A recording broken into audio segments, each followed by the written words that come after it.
여러분의 생일은 언제인가요? 생일 때 여러분은 무엇을 했었나요? 저는 친구들과 약속을 잡고 맛있는 음식을 먹으러 다닌 기억이 있어요. 또 생일이면 빠질 수 없는 것이 바로 생일 선물입니다. 서로의 생일이 다가오면 친구가 과연 무엇을 좋아할지, 필요한 것은 없는지 한참을 고민하고 선물을 주고받아요. 꼭 생일이나 크리스마스 같은 특별한 날에만 선물을 주는 것은 아니에요. 가족, 친구, 연인에게 단지 기분이 좋다는 이유로 선물을 주기도 합니다. 심지어 아무 이유 없이 무언가를 선물하는 날도 있어요.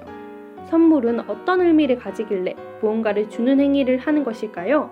제가 저번 주에 내준 숙제는 고대 사회에서 이루어진 증여의 형태와 기능에 대해 서술한 마르세 모스의 증여론을 읽고 각자 주다의 의미를 정립해보는 것이었습니다.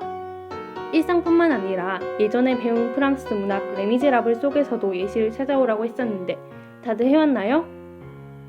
그럼 발표해볼까요? 모스는 증여론에서 포틀레치의 예를 들며 주어야 하는 의무와 받아야 하는 의무를 설명하고 있어요. 북태평양 연안 캐나다와 미국의 접경 지역에는 카키우트족 등이 거주하는데 포틀레치라는 축제를 즐긴다고 해요. 그들은 사회적 지위에 걸맞게 많은 음식과 일용품 등을 장만하여 손님에게 대접하거나 선물함으로써 부를 과시하고 지위와 권력을 얻어요.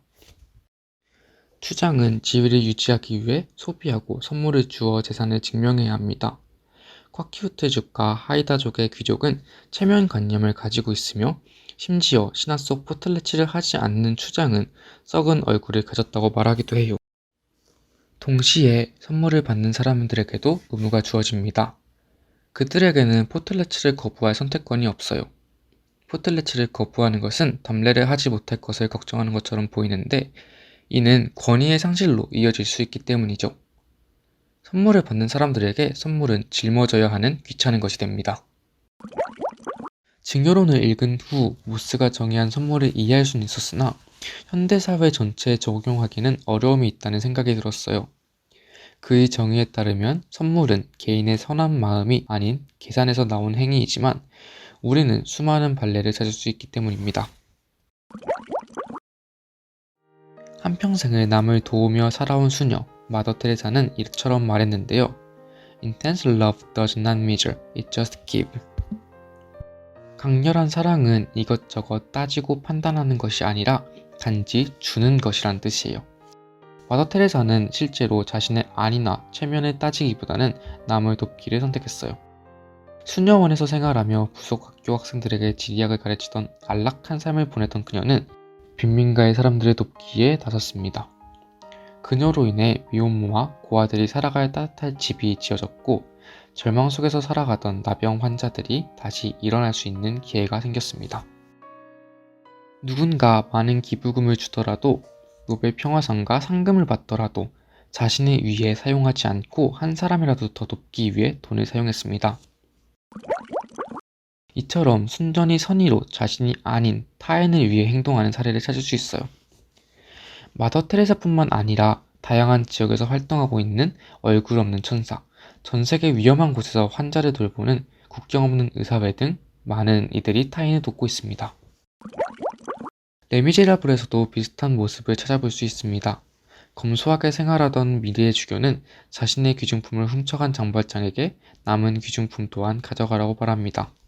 장발장은 자신의 정체가 들킬 수 있음에도 사람을 구하기 위해 뛰어들어요. 저는 선물을 상대방을 생각하는 마음이라고 정의했어요. 상대방을 생각하는 마음에는 물론 모스가 말한 것처럼 타산적인 면도 있겠지만 사랑과 같은 면도 있다고 생각합니다. 마르세 모스의 증여론을 이해하기 위해서는 먼저 호혜성이라는 개념을 이해해야 합니다. 호혜성이란 두 사람이나 두 집단 간에 서로 도움이나 혜택을 주고받는 것을 의미하는데요. 마르세 모스는 증여론에서 호혜성을 설명하면서 그 예로 멜라네시아의 여러 섬 사이의 교환체제를 소개합니다. 쿨라라고 불리는 이 교환체제에서 한 섬이 다른 섬에 조개 팔찌를 선물하면 팔찌를 받은 섬은 또 다른 섬의 팔찌를 선물합니다. 이렇게 조개 팔찌가 원을 이루며 이동하는 것을 반복하게 되는데요. 마르세 모스는 쿨라를 통해 서로 떨어져 있는 여러 개의 섬의 사람들이 하나의 공동체를 형성하게 된다고 이야기합니다. 즉, 교환을 통해 발생하는 호혜성이 사회를 유지시키고 사회적 결속력을 강화한다는 것입니다. 그렇다면 이러한 교환체제는 어떻게 유지될 수 있는 것일까요? 선물을 받고 보답하지 않으면 안 될까요? 이는 마르셀 모스의 증여의 개념을 통해 이해할 수 있습니다. 먼저 증여의 사전적 의미를 살펴보면 물품 따위를 선물로 줌입니다. 하지만 마르셀 모스의 증여는 단순한 물적 증여가 아닙니다. 마르셀 모스의 증여는 총체적 증여라고 할 수 있는데요. 총체적 증여는 증여가 단순히 물건을 교환하는 행위를 넘어 영혼을 주고받는 의사소통 행위임을 전제하고 있습니다. 따라서 선물에는 선물을 준 사람의 영혼 일부가 담겨 있고 이 때문에 보답 없이 완전히 받는 사람의 것이 될 수는 없는 것입니다. 이것이 쿨라라는 교환체제가 유지될 수 있었던 이유입니다. 그러면 모스의 증여론을 레미제라블에 어떻게 적용할 수 있을까요? 미리의 신부는 은초 때와 함께 그의 영혼 일부를 장발장에게 줍니다.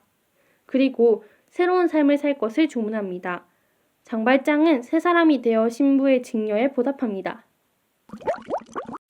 그럼 앞서 학생이 언급했던 마더 테레사와 얼굴 없는 천사들의 나눔을 이런 식으로도 이해할 수 있을 것 같아요. 마더 테레사와 얼굴 없는 천사들의 나눔, 즉 증여는 그것을 받는 사람들과 그들을 연결하고 받는 사람들이 이에 보답할 수 있게 하는 것이죠. 이런 증여가 반복되어 사회는 더욱 결속력을 가지게 되고 따뜻해질 수 있는 것입니다. 추운 겨울 따뜻한 사회를 위해 이런 나눔을 실천해보는 것은 어떨까요?